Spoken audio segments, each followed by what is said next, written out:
শরীফ থেকে প্রচন্ড শীতের মধ্যে বের হয়েছেন, এমনি তাকায়া দেখে একজন বাঁকা হয়ে দাঁড়াইছে, সোজা হয়ে দাঁড়াতে পারে না, কাপড় এইভাবে ধরে রেখেছে।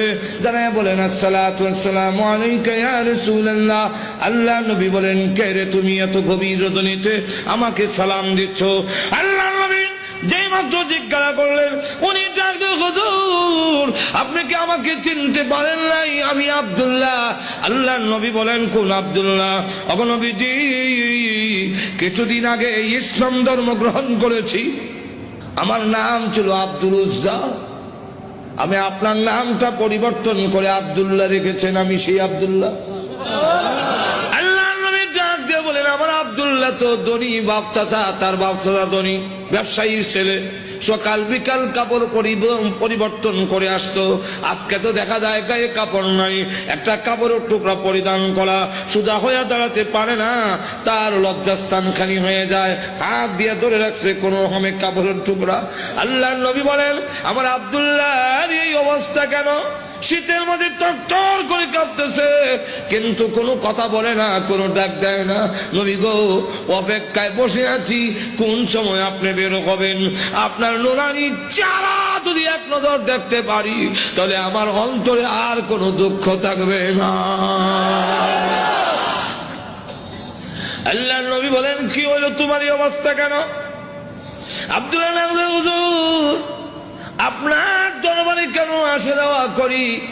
আমার চাচা আমাকে বলেছেন বাড়ি ছেড়ে দিতে হবে, আর না হয় মুহাম্মদের দরবার ছেড়ে দিতে হবে।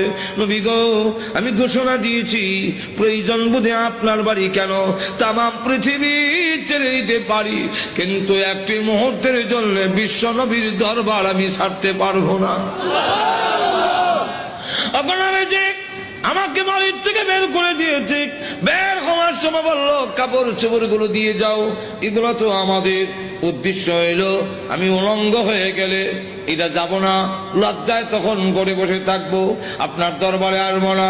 আমি তখন আমার চাচাকে জানিয়ে দিলাম, ওগো চাচা, কাপড় হারাতে পারি, ইজ্জত সম্মান হারাতে পারি, আমি সর্বহারা হতে পারি, কিন্তু আল্লাহর কসম ঈমান হারা এক মুহূর্তের জন্য হতে পারবো না। আজকে যদি শরমের আর ইজ্জতের বয়ে কাপড়ের জন্য আমি ঈমান হারা হয়ে যাই, মৃত্যুর পরে কবর থেকে উলঙ্গ হয়ে আল্লাহর দরবারে উঠব, উলঙ্গ অবস্থায় জাহান্নামের মধ্যে দেওয়া হবে। ওগো আল্লাহর নবী, আমার কাপড় চোপড় গুলো রেখে দিয়েছে, আমি আমার মার সামনে দাঁড়ায় বললাম, মা গো, ও মা, একটা কাপড় দেন না, আমি আমার লজ্জাস্থান রেখে বিশ্ব নবীর দরবারে যাব।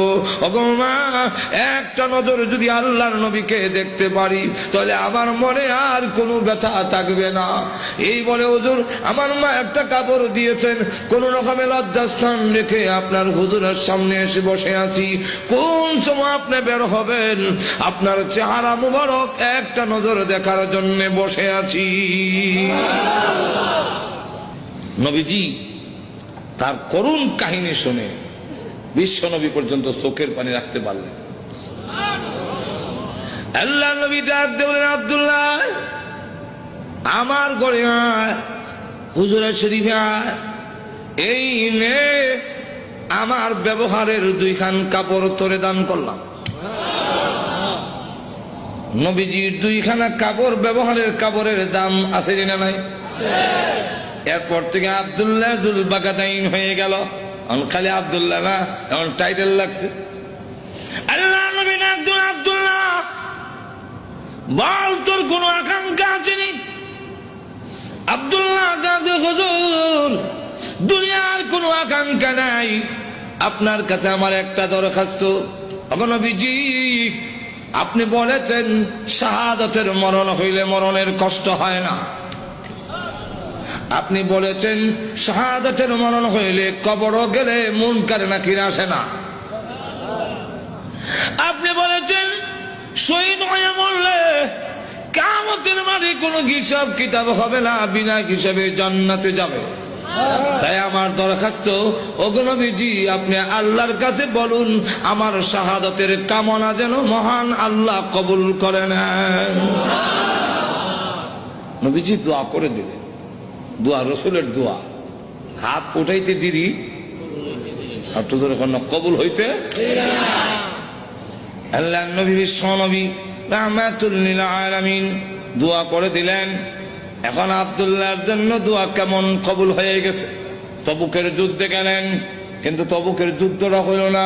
ফিরে আসবেন, আব্দুল্লাহ রাস্তার মধ্যে অসুস্থ হয়ে গেলেন, সেখানে তিনি ইন্তেকাল করলেন।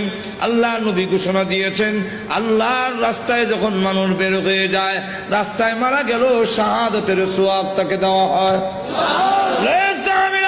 আমার আব্দুল্লাহকে গোসল দাও, কাফন পরাও, আমি নিজে জানাজার নামাজ পড়াবো। নবীজি নিজে জানাজার নামাজ পড়াইয়া লাশ যখন কবরের দিকে নিয়ে যায়, নবীজি পিছনে পিছনে যায়। কবরের পার গেলে পড়ে ডাক দিয়ে বলেন, সাহাবীরা রে, কেউ কবরে নামবে না, আমি তার কবরে নামবো। নবীজি আব্দুল্লাহ রাদিয়াল্লাহু আনহুর কবরে নামে দুই কাঁধ হাত উপর দিকে বাড়ায় দিয়ে বলেন, রে আব্দুল্লাহ, সাহাবীরা দে লাশটা আমার হাতে দে। দে আমার আব্দুল্লাহর লাশ আমার কোলে ছেড়ে দে। নবীজির কোলে ছেড়ে দিলে নবীজি এইভাবে লাশটা উপর দিকে উঠাইয়া আকাশের দিকে তাকায় বলে, আল্লাহ, আমি আব্দুল্লাহর প্রতি খুশি, তুমিও খুশি হয়ে যাও। আল্লাহ, এখন আব্দুল্লাহর লাশটাকে আমার কোল থেকে তোমার রহমতের কোলে আমি স্থানান্তর করতে চাই। এই কথা শুনে সাহাবীরা গইরে কবর পার কান্না শুরু করেছেন। বিশেষ করে সাদ ইবনে আবি ওয়াক্কাস রাদিয়াল্লাহু আনহু ডাক দিয়ে বলে, মাটিতে গইরে কান্না আর বলে, আব্দুল্লাহ রে, এই লাশটা তোর না হইয়া আমার যদি হতো রে, আমার ভাগ্য কত ভালো ছিল রে আব্দুল্লাহ। এই লাশ তোর না হইয়া আমার যদি হতো, যেখানে আল্লাহর নবী বলতেছেন, আল্লাহ আমি খুশি, মেহেরবানি করে তুমিও আমার আব্দুল্লাহর প্রতি খুশি হয়ে যাও।